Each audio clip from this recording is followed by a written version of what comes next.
Today we are featuring the pattern Modern Autumn Prairie by Orange Blossom Quilt Studios.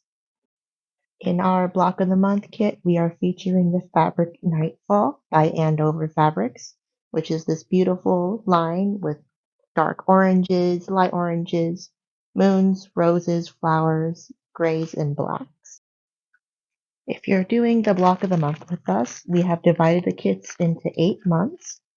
This here is fabric kit number 1. This will have some fabrics that will also be used in month 2 because some of the fabrics in the first block will be in here. And then every kit will have a sheet for which fabrics will be used. So in month 1, we will be making these 3 blocks here. And then inside of your first kit, we also have a swatch sheet with all your different fabric SKUs. So make sure you save that so you know which fabrics go where in these instructions. Now, before you begin, you want to make sure you press and iron all of your fabrics in your kit. I also like to spray mine with Best Press, which is a type of starch alternative. It makes your fabrics lay flatter and easier to work with, and they fray less as you sew them. The first block we make today is called Peaceful Prairie Hearth. It's a log cabin with oranges and blacks, and you'll be making 3 different sizes for month 1. What I have laid out here is the 8-inch block. You will be making 4 of these. I will be making 1 in the demo. The second one is a 12-inch block.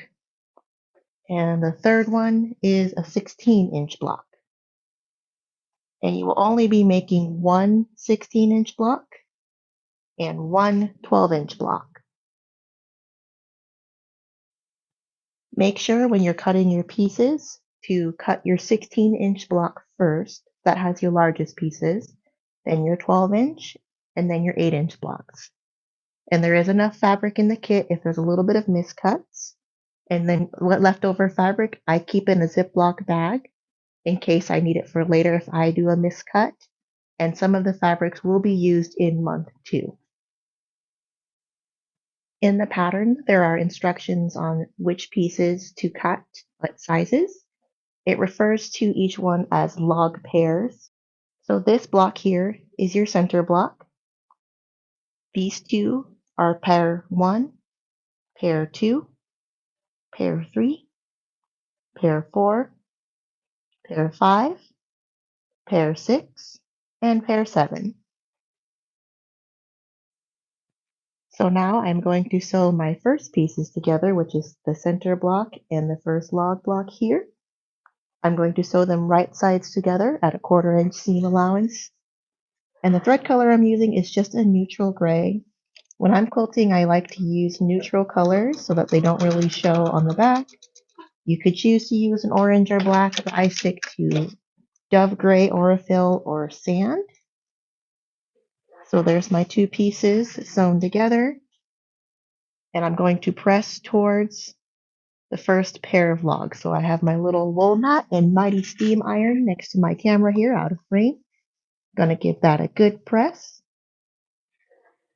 And there's our first piece. We're gonna sew that right sides together to the next log pair. And I'm actually gonna keep pressing out towards the piece I just added on. So now I will press that. And always make sure it's not super hot to the touch. You don't want to accidentally burn your fingers. And if you ever want a nice crisp seam, I like using the Acorn Easy Press pen. This has the Acorn solution in it. You can also fill it with Best Press, but how it works is there's a paint tip here and you can kind of press on it. Give it a nice rub it against there. And if you press that with your iron one more time, it just gives this beautiful, crisp press finish seam. All right, with further ado, I'm going to do the next part. Now I'm going to sew the second pair here, which is this black dot to the top. And my sewing machine has a thread cutter, so it makes trimming all those threads nice and easy so I don't have the thread tail. And I've pressed it out towards the black. And then I'm going to sew on the next log. And again, I'm still going in that counterclockwise rotation. And there I have the first and second log. So 1, 2. This is the next one at 3. Then the gray is 4. The dark orange is 5.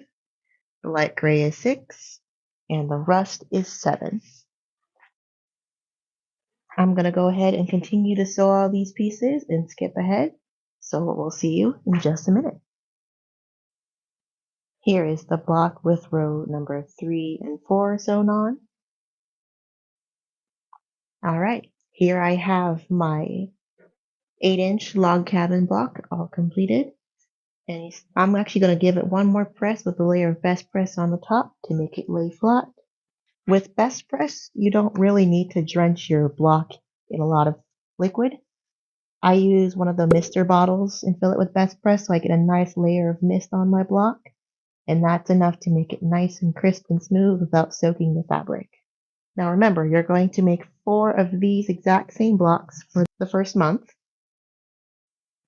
And that's all there is to it.